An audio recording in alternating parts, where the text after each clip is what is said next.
The elevator opened onto the top floor, and the air went thin, like the building itself was rationing oxygen. Midnight glass reflected a city that never stopped begging to be noticed. Below, headlights crawled through wet streets like veins of light. Up here, there was only the hum of ventilation and the quiet pulse of servers behind locked doors. His phone lay face down on the desk, not as a statement, as a surrender. He had checked it too many times already. He knew the pattern by heart. A dozen messages stacked like an ultimatum. People wanting answers. People wanting comfort. People wanting him to absorb their anxiety so they could keep pretending they were in control. Then, suddenly nothing. No calls, no pings, no invitations. No proof that he existed outside his usefulness. Silence did what noise never could. It showed him the truth.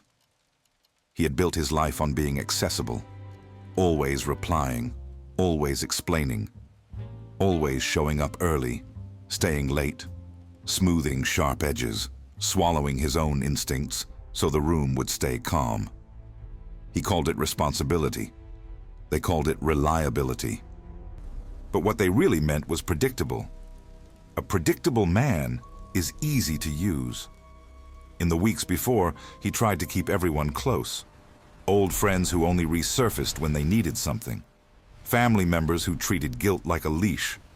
Co-workers who smiled while quietly siphoning credit.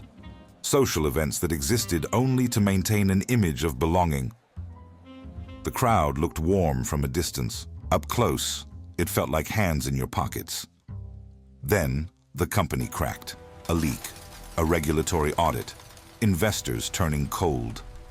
The kind of crisis that makes confident men sweat through expensive shirts. Panic moved through the floors like smoke under a door, and everyone looked for him.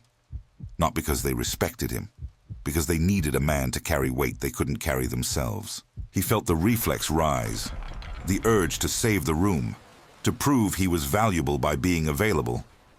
That reflex is the chain. It's how the world trains useful men into obedient men.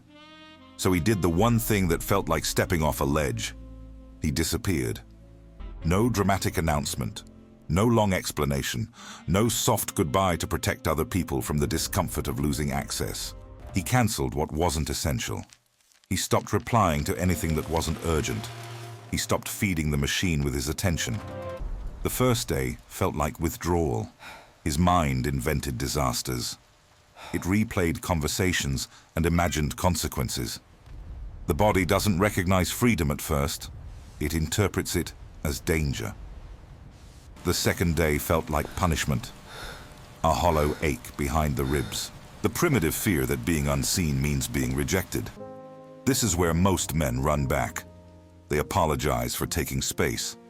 They flood people with reassurance. They overcompensate. They sell their boundaries for the relief of being included. He stayed still. Because loneliness is not always a lack. Sometimes it's a consequence. Sometimes it's what happens when you stop living as a public service. By the fifth day, he noticed what the noise had been doing to him. Every text, every call, every quick question had been a small tax, not paid in money, paid in focus, paid in sleep, paid in the quiet hours where a man either builds his life or watches it get built for him. He began waking up before sunrise, not to chase productivity, but to reclaim territory nobody could invade yet. He trained his body without an audience. He read long enough to go deep, where ideas stop being entertainment and start becoming weapons. He didn't feel happy. He felt clean, and the world reacted the way it always reacts when a man becomes harder to reach. At first, irritation. The entitlement of people who assumed he would always be there. Then suspicion. Then panic. Because absence is pressure. When you remove your presence, you remove a resource. And people are forced to face what they were taking from you. His phone lit up again. Missed calls. Messages that started sharp, then softened. Questions became paragraphs. Concern became performance. Some sounded sweet. Some sounded angry. Some sounded desperate. He didn't answer. Not out of cruelty. out of strategy. People don't value what they have. They value what they might lose. Most men are taught that constant visibility creates importance.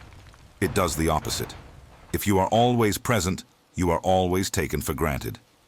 If you are always available, people assume your time has no cost. They treat your attention like free air.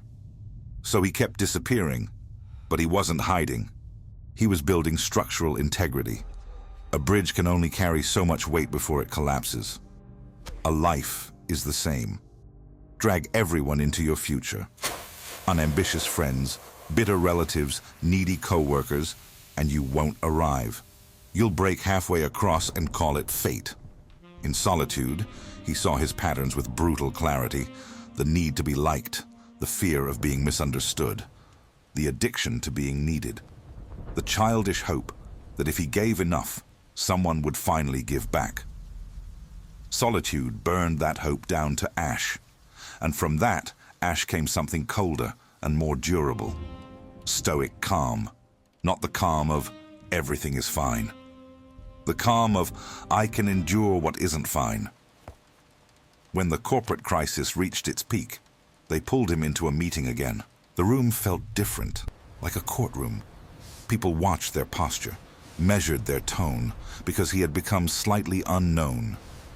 The unknown unsettles men who live by certainty. He didn't rush to fix everything. He listened. He watched. He spoke only when it mattered. He offered one clear plan, built from uninterrupted thought instead of frantic collaboration. His calm made their panic look childish. The man who stays cold in a hot room becomes the thermostat. Everyone else becomes the weather. And then the real shift happened.